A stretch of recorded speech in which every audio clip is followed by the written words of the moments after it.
And eto guys, nakita natin na the universe is giving you another chance this 2025 to shine and to be blessed mga kapiksi. So yung iba sa inyo guys, sabi nga natin dito kanina, there's something better, no? So magsha-shine kayo guys. Now you will be so blessed ngayong 2026. You will shine. Yun talaga yung nararamdaman ko. Shine bright like a diamond, shine bright like a star, like a sun mga kapiksi. As in magliliwanag yung mundo nyo.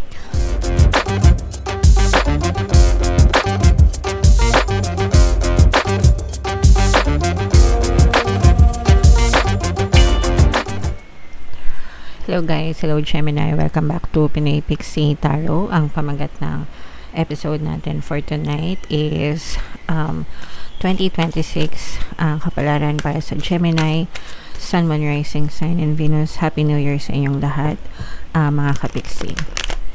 So, unahin natin itong deck na to guys. Tingnan natin yung mga angel messages para sa inyo ngayong 2026.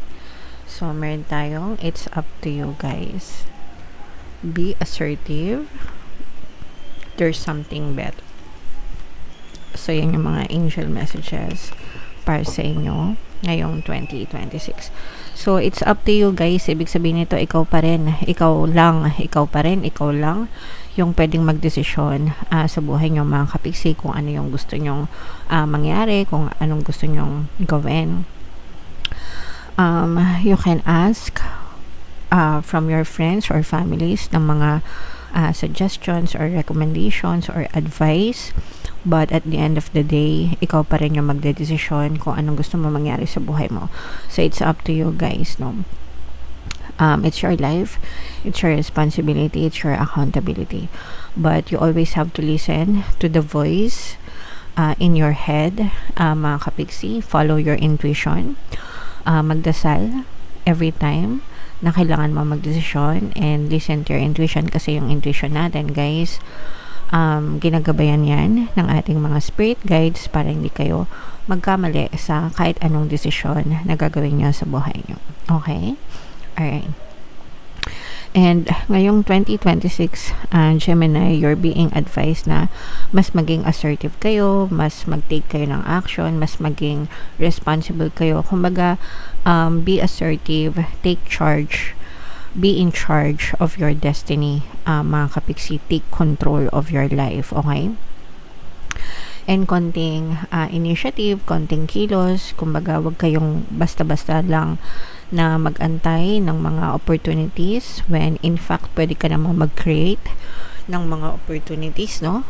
Para sa sarili nyo, mga kapiksi. So kilos-kilos, kumbaga, no? Galaw-galaw para may hindi ma-stroke, diba? Kilos-kilos according dun sa desires of your heart, mga kapiksi.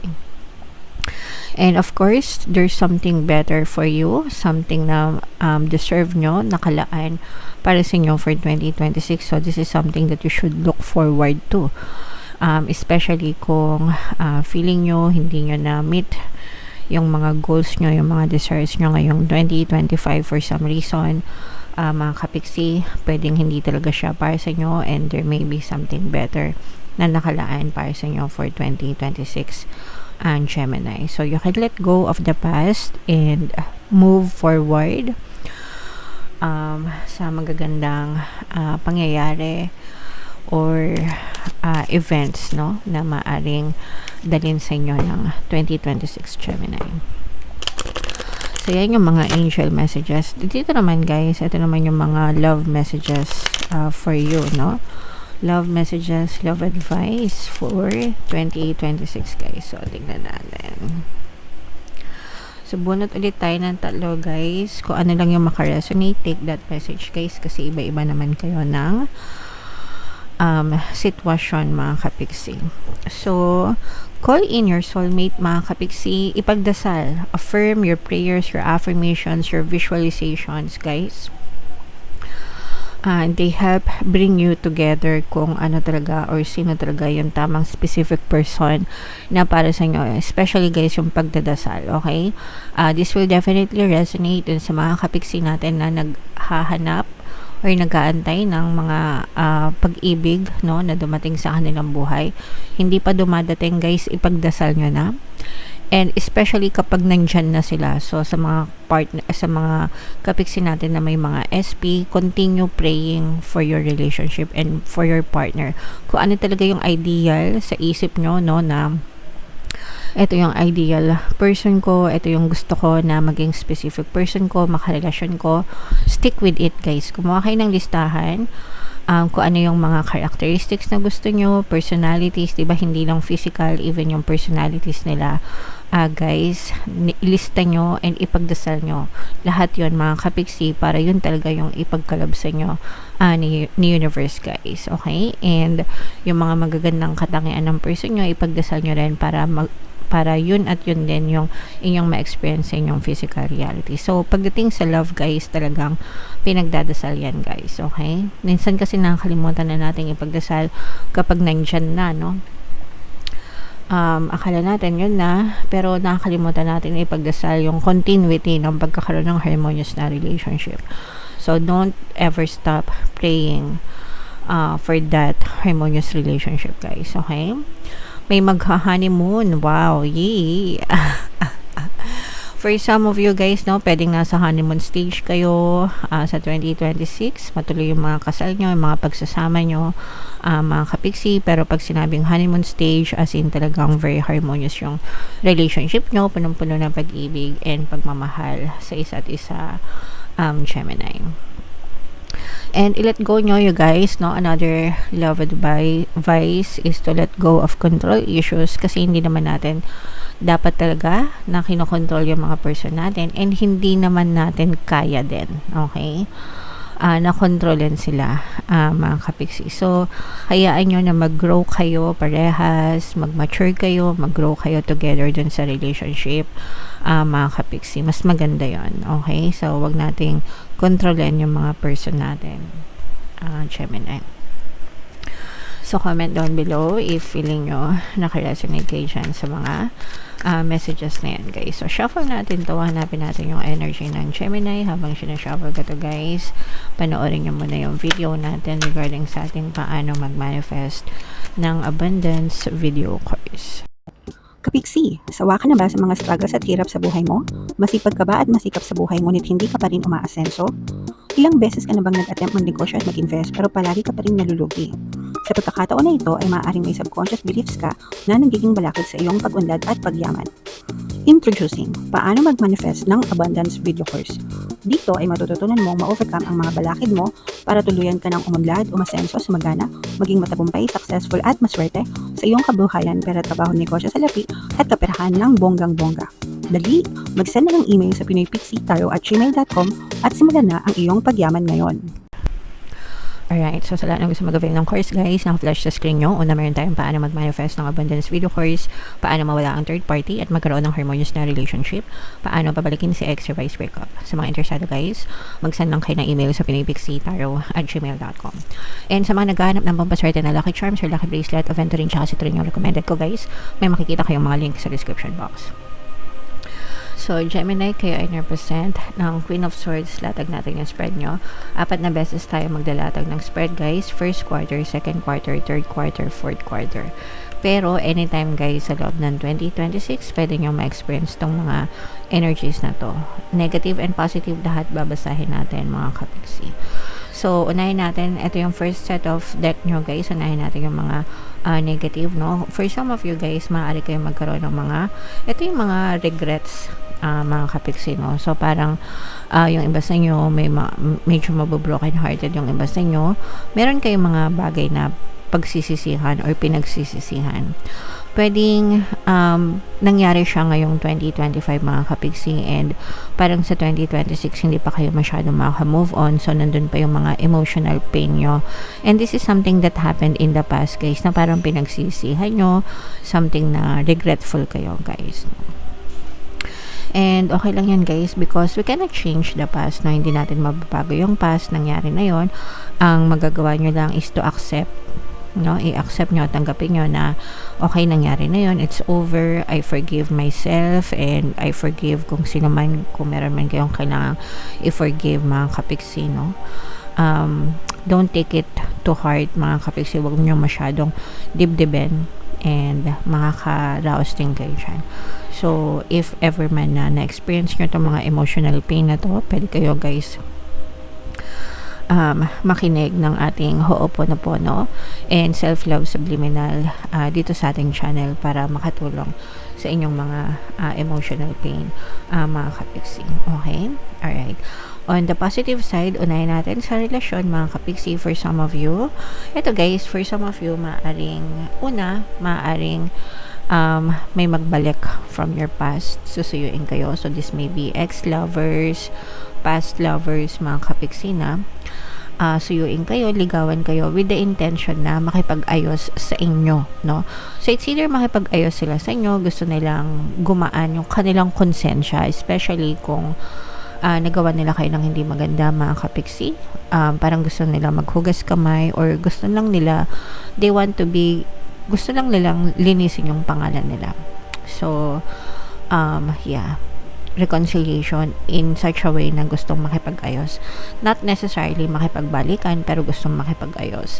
And for some of you naman guys, yung iba talagang magkakaroon ng mga ayan, yung sinabi kong calling in soulmates, mga kapiksi, meron talagang manunuyo sa inyo, no? So, yung iba, liligawan, you might receive love confession, mga kapiksi.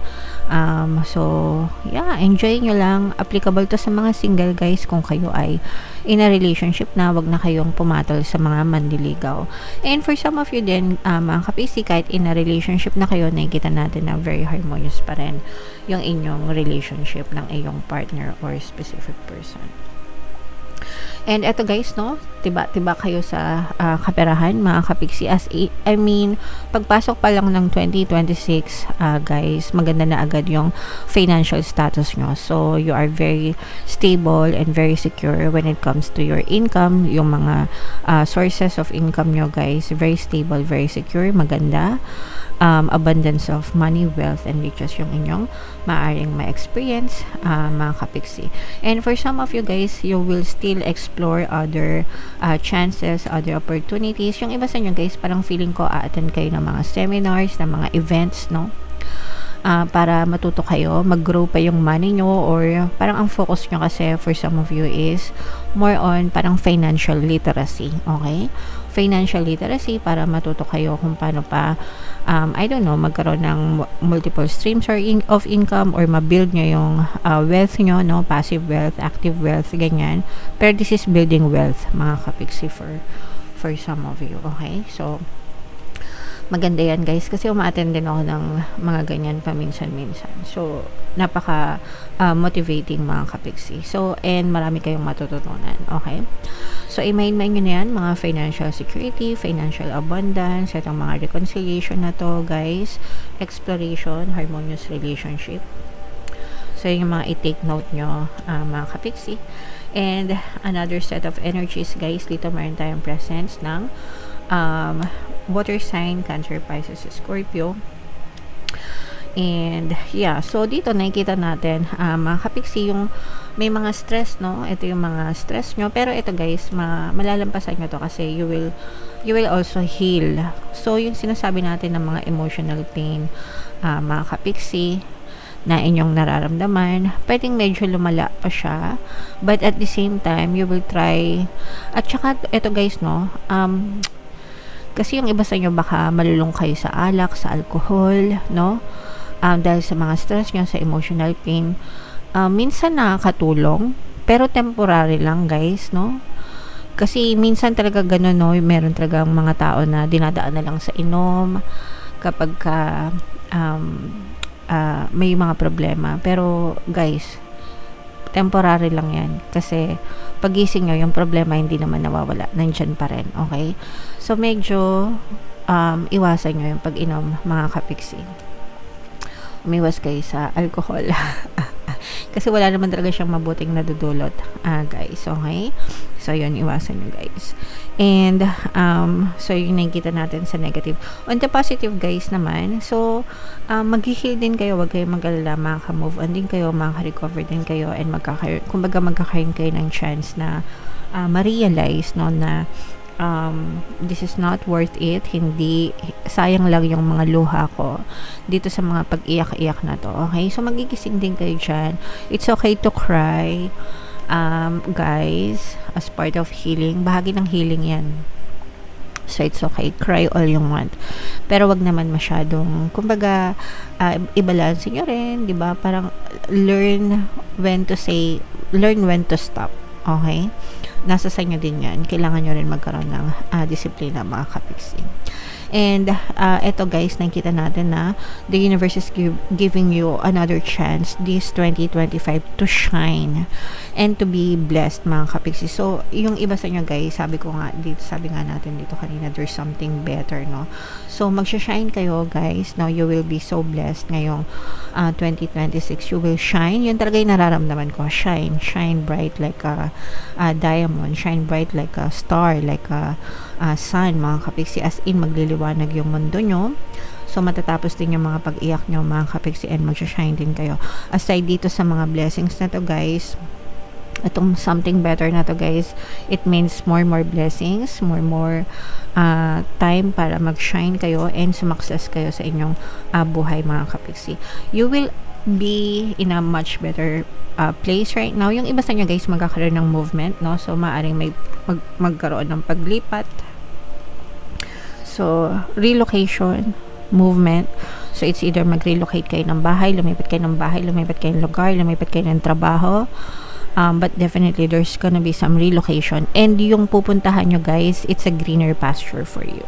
Okay? Pag sinabing greener pasture, mas green. Mas green, mas verde, ibig sabihin mas blessed. Mas blessed yung lugar, mas blessed yung sitwasyon, mas blessed yung pagkakataon. So, you will be so blessed, guys, no? So, sasuccess talaga kayo next year. So, yeah. If meron kayong mga plano, no, i-push nyo yan, guys. Kasi yung iba, I'm sure, may mga iniisip na kayong plano for now.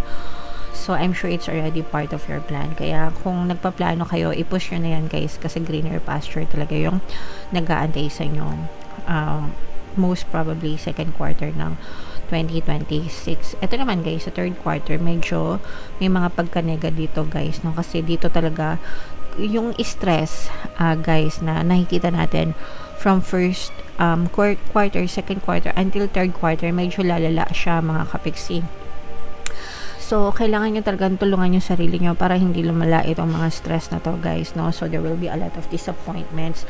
Ito, guys, ang kalaban nyo na dito is sarili nyo. So, this is conflict within yourself, guys. Kasi yung iba sa nyo, nandun pa rin yung pagmumukmok nyo, hindi kayo makamove on, hindi kayo makamove over, or parang ano, guys, nahihirapan, no? And, nagets ko naman yun, guys, kasi hindi naman talaga ganun kadaling mag-move on, especially, depende yun sa degree ng problema natin, no? Iba-iba kayo ng problema. Siguro yung iba sa inyo, problema sa pera, problema sa trabaho, or problema sa pag-ibig, sa negosyo, whatever, guys. Pero, medyo nahihirapan kayo mag-move on dito. And, it might get worse, no? Maaari siyang mas maging worse kung hindi nyo maagapan. Pero, this is more on conflict kasi sa sarili nyo, guys. Sabi ko nga sa inyo, yung ibang tao, asan ba yun? Ito ba yun? Yeah, it's up to you, mga kapiksi. Nasa sa inyo yung solusyon, okay? Pwede kayo manghingi ng advice sa ibang tao, manghingi ng tulong from friends, family. But at the end of the day, kayo lang talaga yung makaka-resolve nito, guys. Kasi kayo lang yung makakapag-control ng isipan nyo at saka ng emosyon nyo. Okay?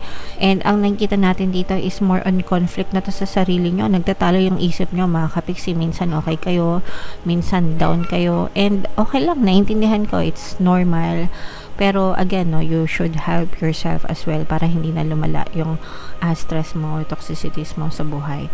Kailangan mo matuto magdesisyon para sa sarili nyo, guys. Okay?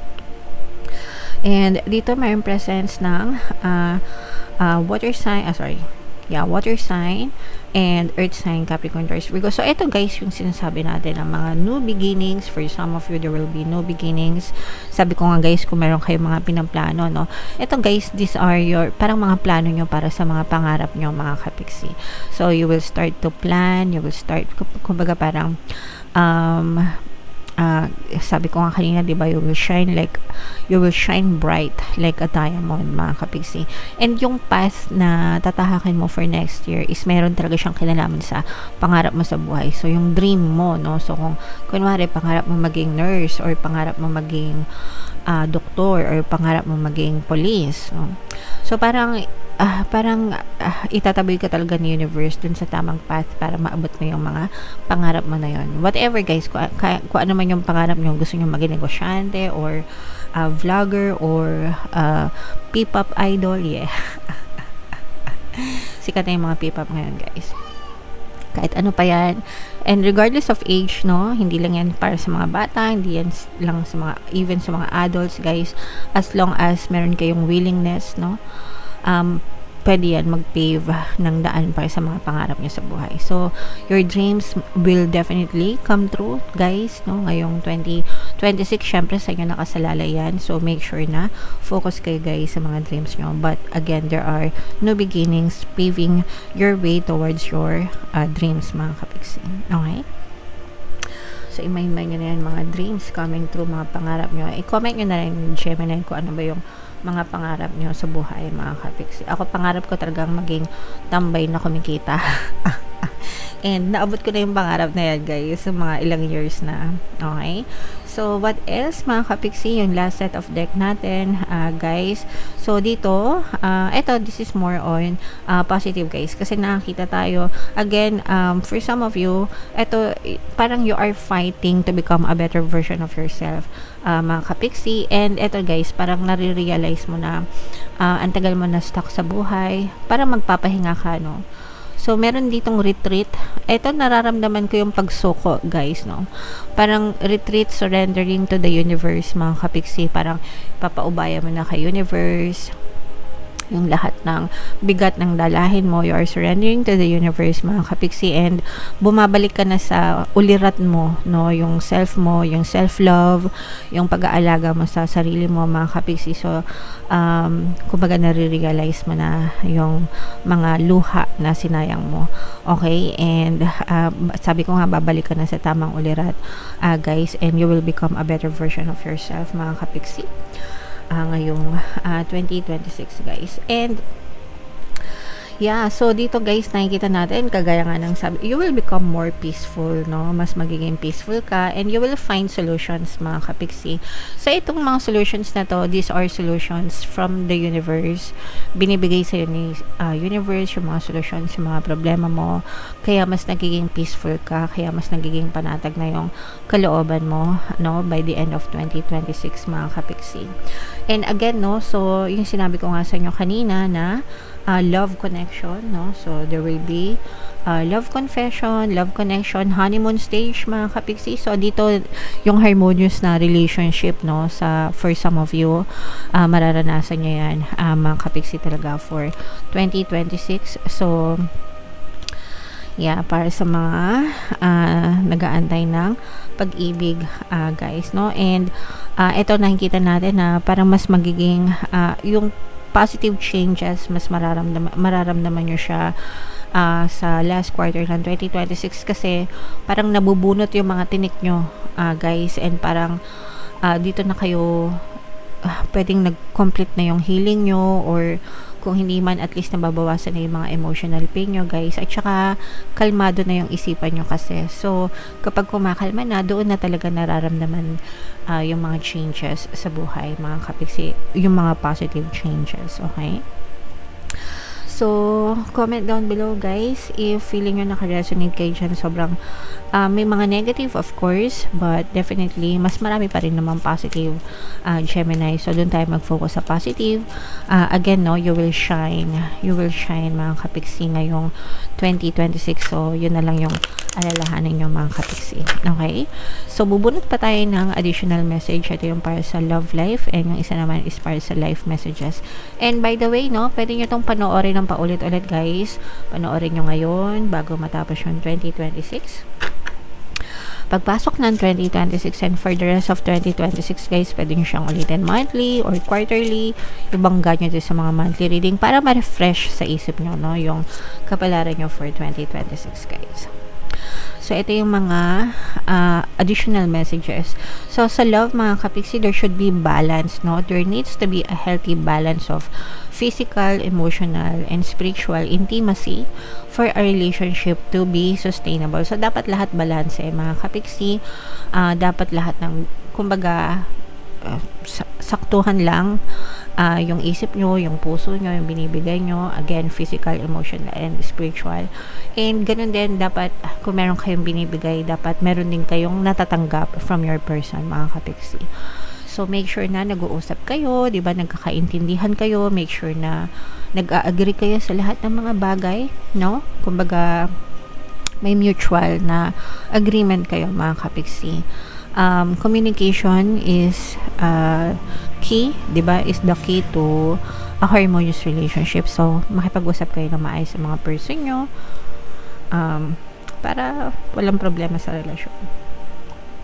And eto naman yung additional message, guys. Whatever you have been putting off, don't procrastinate any longer. So, yun yung sinabi natin dito kanina, guys, na be assertive, no? Huwag na kayong magpatumpik-tumpik, mga kapiksi. Pag sinabing be assertive, kailangan kumikilos, no? Don't procrastinate. Pag sinabing procrastinate, yung mamaya na, tsaka na, no? Hanggang sa hindi na nagawa. Tackle that long overdue project. You will feel better once you begin. Start with one thing at a time. Thoughts and ideas not acted upon are just laying in wait. You can do this. So, again, no, wag tayong mamaya na, tsaka na, bukas na, hanggang sa hindi natin namalayan. Lumipas na yung mga oras, yung panahon, yung araw, yung buwan, na wala na palang naganap, diba? So, imagine, like, for example, ngayon, 2025, diba? Anong nangyari sa'yo from January to November or itong time na mapanood mo tong video na to? Baka napaglipasan ka ng panahon, baka yung mga pinlano mo hindi mo rin nagawa, diba? That's procrastination. So, wag mo nang hayaan na mangyari siya for 2026. If you have an idea or a thought or if you have plans, you have to take action. Kailangan yung kumilos. Be assertive, guys. Again, ang pagkakaiba ng taong nagtatagumpay sa taong nakakaalam ay nasa pagkilos. Kahit marami kayong alam, kahit marami kayong plano, guys, pero you won't take action, wala rin kayong makikitang resulta, mga kapiksi. So, you have to take action, guys. Okay? Alright. So, yeah, that's your reading, Gemini. Comment down below if feeling nyo naka-resonate kayo, you look forward to 2026, and yung mga magaganda, no, i-take down nyo, i-mind nyo na sa comment section, mga kapiksi. And bago tayo magtapos, gusto ko magpasalamat sa inyong lahat. Take this opportunity to thank you all, guys, sa lahat ng like, lahat ng comment, lahat ng share nyo, pag-subscribe nyo, pag-follow nyo sa ating YouTube channel, sa ating Facebook page, Instagram page, sa pakikinig nyo ng mga videos natin, mga subliminals, mga video courses. Thank you all so much sa inyong lahat. Na-appreciate ko kayo bawat isa. And sana samahan nyo ulit ako sa 2026, mga kapiksi, hanggang sa kung hanggang saan makarating yung ating channel. Pang forever na to, guys. Sana huwag kayong magsawa. I love you all, mga kapiksi. Okay? So, ito yung ating 2026 kapalaran, guys. Panoorin nyo na. Ito naman yung ating success stories ng paano mag-manifest ng abundance video course. Click here to subscribe, guys. Thank you for liking, sharing, and subscribing. See you next time. I love you all. Have a nice day. Bye-bye.